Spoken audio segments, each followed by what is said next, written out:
our local print sponsor. And now I'd like to introduce Senator Ratna Omidvar. In April 2016, Ms. Omidvar was appointed to the Senate of Canada as an independent senator representing Ontario. She is recognized internationally for her leadership on immigration and inclusion issues. She is a leader in academic circles, philanthropic environments, and global citizenship issues. In the Senate, she has been the champion of two key issues for discussion with Biosocial. She sponsored Bill C-344 last year to include social value in government spending and led the task force and recommendations for the future of charitable organizations in Canada. Thank you for joining us, Senator Omidvar. So here are some opening remarks. Thank you very much, Tori. I hope everyone can hear me.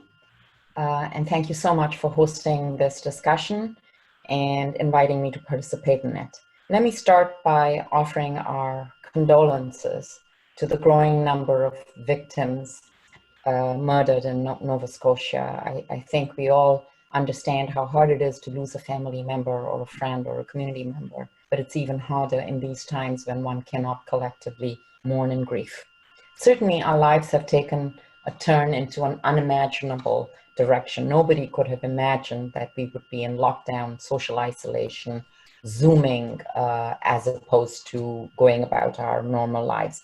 But it is also, I think, incredible to note how Canadians are pulling together in this crisis, embracing the new norm, so to say, and using different tools like you are today in bringing together and continuing the work that is so essential.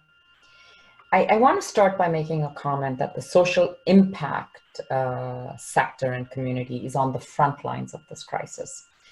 Canadians are reaching out more and more to the organizations who are around the table today in this forum for help in different ways. But it is also true that it is these very organizations, including, I am sure, some of you, who are feeling the stress of functioning with reduced resources, increased demands, in an already unstable world. And I do know that there have been many layoffs and closures and more to come.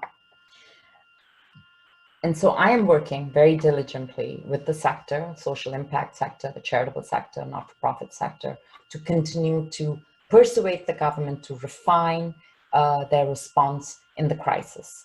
And if you have ideas if you have ideas that you'd like me to propose, all you have to do is email me. No idea is a bad idea, I promise you that.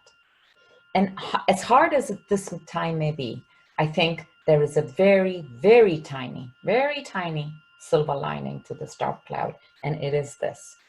COVID-19 has put on full display that the social impact sector is an essential sector in Canada. It is what holds us together, and it is no longer an afterthought. And I think this is an important recognition that we must work off. And I'd like to point out that, in every crisis, it's trite, but it's true.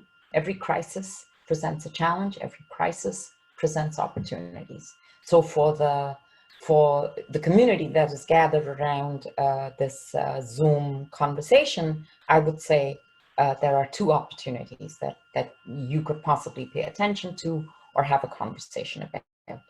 First is the opportunity for social procurement. More and more governments, not just Canada, more and more governments will be looking at made in Canada solutions.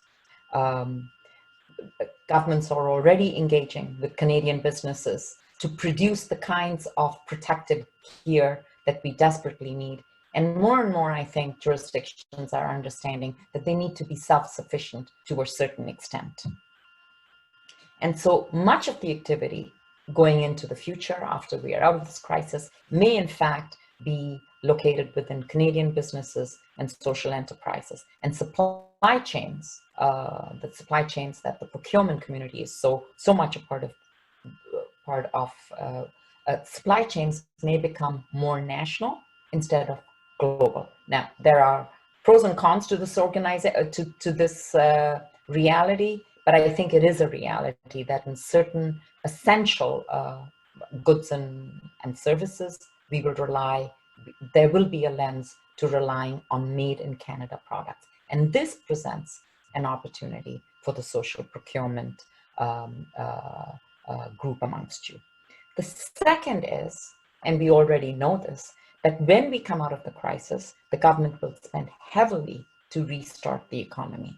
And in particular, they will resort to the true and tried tool of all times, which is infrastructure. Minister McKenna has already put out in the media that she is looking for shovel-ready projects. And she has in fact indicated when asked what are shovel-ready projects, she's shied away from the big infrastructure projects and instead pointed our attention to local projects, that is refurbishing a hockey rink or a community recreation center. This is where the community benefit stream, I think, will be really important. And even though I was unsuccessful in getting the legislation which would have embedded social community benefit languages into the procurement regime, I believe that we can still achieve our goal informally. The Minister for Procurement should be approached. You should, I hope, come out of this with a strategy to approach her on both these ideas around procurement and community benefits. And please understand that you can rely on me if you need a voice and a champion in Ottawa, along with other champions that you have. There's never one, should never be one. I'd be more than happy to re-engage on the community benefit part of this as shovels hit the ground. So with that, I will thank Tori for including me in this conversation. I look forward to the rest of the discussion. Thank you so much, Senator. I think your words really resonate, and we hope that social procurement and community benefits can be an integral part of the recovery as we move forward. Before I continue, I just want to do a little bit of Zoom keeping in case